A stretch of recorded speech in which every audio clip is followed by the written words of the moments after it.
जब 90 के दशक में जब उनका 15 साल था, उसमें क्या हाल था बिहार का। जिस पद पर वो हैं, कम से कम उस पद को गरिमा को वो शोभा नहीं देता। कभी मुख्यमंत्री जी के ऊपर व्यक्तिगत टिप्पणी करते हैं, 15 साल की गाड़ी की बात करते हैं।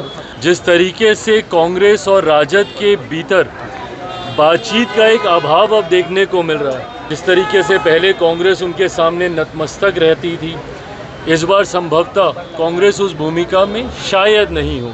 फैसला उनको लेना, निशांत जी को लेना। आएगा तो ज़रूर, हम लोग स्वागत करेंगे अगर वो आते हैं राजनीति में। नमस्कार, स्वागत आपका लाइव बिहार में। मैं आपके साथ है संजीव सिंह। देखिए, इस साल बिहार में विधानसभा का चुनाव होना है और चुनाव से देखिए नेता प्रतिपक्ष तेजस्वी यादव मुख्यमंत्री नीतीश कुमार पर लगातार हमला कर रहे हैं। देखिए भी उन्होंने एक ट्वीट किया जिसमें उन्होंने लिखा कि देखिए 15 साल अगर कोई गाड़ी चल जाता है तो वो पुराना हो जाता है, खटारा हो जाता है और गाड़ी को बदलनी चाहिए और सरकार भी जो है पुराना हो गया और इसे बदलनी चाहिए। देखिए इसको लेकर के बिहार की राजनीति गर्म है। वही बता दें कि कांग्रेस के नए प्रभारी जो बनाए गए हैं वो इन दिनों बिहार में काफ़ी एक्टिव दिख रहे हैं। तमाम चीज़ को लेकर देखिए अब जब अभी भी लोक जनशक्ति पार्टी रामविलास के राष्ट्रीय अध्यक्ष केंद्र सरकार मंत्री चिराग पासवान से सवाल किया गया तो उन्होंने कांग्रेस के नए प्रदेश अध्यक्ष की तारीफ की है और उन्होंने कहा है कि पहले कांग्रेस जो है वो आरजेडी के सामने नतमस्तक हो जाती थी, लेकिन अब शायद ऐसा नहीं होगा। वहीं देखिए तेजस्वी यादव के भी ट्वीट पर उन्होंने कहा है कि 15 साल की ये जो बात करते हैं वो अपने माता पिता के भी 15 साल को याद करें। बाकी और भी तमाम मुद्दे को लेकर क्या कुछ करें चिराग पासवान। सबसे पहले आपको उनकी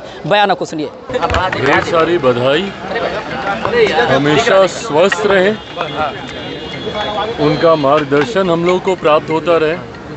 बहरहाल ये बधाई मैं सुबह भी उनको दे चुका हूँ, उनका रिप्लाई भी हमको मिल गया है, बट हाँ आप सबके माध्यम से पुनः एक बार उनको बधाई देता हूँ। तेजस्वी जी का एक ट्वीट आया है कि बिहार में 15 साल से पुरानी गाड़ी चलना बंद है तो ये उल्टा पलटी की सरकार 20 साल से क्यों तो लेके उन्हें इसको हटाया जाए। देखिए अगर वो 15 साल की बात करते हैं तो ये 15 साल फिर उनका भी याद रहेगा सबको। जब 90 के दशक में जब उनका 15 साल था, उसमें क्या हाल था बिहार का।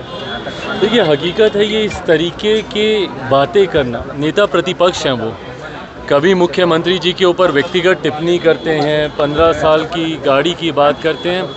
आप नीतियों पे कोसिए ना, आपको जो कहना है आप नीतियों के आधार पर बातें कीजिए। इस तरीके की बातें करना, जिस पद पर वो हैं, कम से कम उस पद को गरिमा को वो शोभा नहीं देता।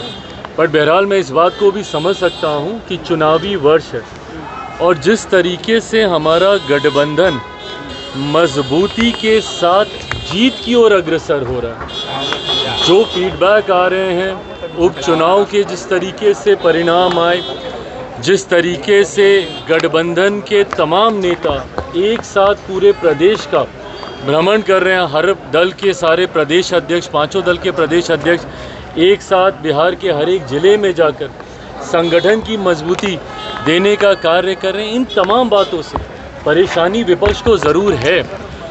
उसमें परेशानी उनकी और ज़्यादा तब बढ़ जाती है जब उनके खुद के गठबंधन के भीतर कलह की स्थिति उत्पन्न हो रही है।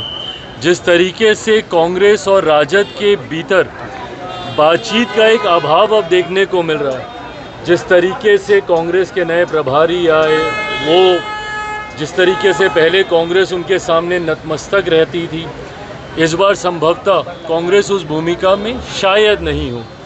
ऐसे में ये तमाम बातें कलेक्टिवली परेशान तो विपक्ष को कर ही रही हैं और इसीलिए ये सारी बातें करना, 15 साल पुरानी गाड़ी नहीं चलेगी, ये नहीं चलेगी, ये तमाम बातें जनता के हाथ में हैं। जनता ने उपचुनाव में भी अपना फैसला सुना दिया, लोकसभा के चुनाव में भी जनता ने अपना फैसला सुना दिया और अब जब कुछ महीने बाकी हैं विधानसभा के चुनाव में, उसके परिणाम भी पूर्णतः एनडीए के पक्ष में आएंगे। 225 से ज़्यादा सीटें जीतकर हम लोग सरकार बनेंगे।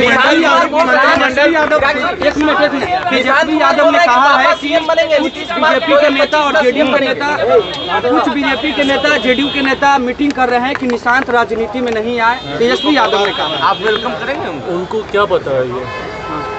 अगर इतनी जानकारी है तो भाई बैठ जाए ना, फिर मुख्यमंत्री के साथ बताएं कि क्या चल रहा है, नहीं चल रहा है। बिना सर पैर के इस तरीके की बातें करने का कोई मतलब नहीं। और सबसे पहली बात तो इस पे किसी को बात ही नहीं करनी चाहिए। ये फैसला एक व्यक्ति विशेष को लेना है, उनको लेना है कि उनको राजनीति में आना है, नहीं आना है तो कब आना है, कैसे आना है, ये फैसला उनको लेना, निशांत जी को लेना। आएगा तो ज़रूर, हम लोग स्वागत करेंगे अगर वो आते हैं राजनीति में। पर इस तरीके की भ्रमित बातें करना, आप नेता प्रतिपक्ष हैं भैया, आपके पास और बड़ी जिम्मेदारी है। इस तरीके से भ्रम फैलाना ये कतई आपको शोभा नहीं देता। मंत्रिमंडल बोल रहे हैं कि 25 में पापा ही सीएम बनेंगे, ये सब जो बोल रहे हैं कोई बात नहीं, कैसे देखते हैं आप? भाई बिल्कुल हम मानते हैं कि 2025 विधानसभा चुनाव परिणामों के बाद एनडीए की सरकार बनेगी, मुख्यमंत्री जी के नेतृत्व में चुनाव लड़ेंगे और वो पुनः मुख्यमंत्री बनेंगे। मंत्रिमंडल का विस्तार हुआ है और कहा यह जा रहा है कि जो लोग मंत्रिमंडल में आए हैं वो लोग, उन लोगों का बैकग्राउंड देखना चाहिए क्या है। तेजस्वी यादव ने कहा है कि क्रिमिनल माइंडेड है, रिकॉर्ड देखा जाए। ऐसी बातें कम से कम इनको नहीं करनी चाहिए, क्योंकि एक उंगली अगर ये किसी और पे उठाएंगे तो बाकी की उंगलियां इन्हीं के ऊपर उठेंगी। समन अभी आया ना फिर से पूरे परिवार को।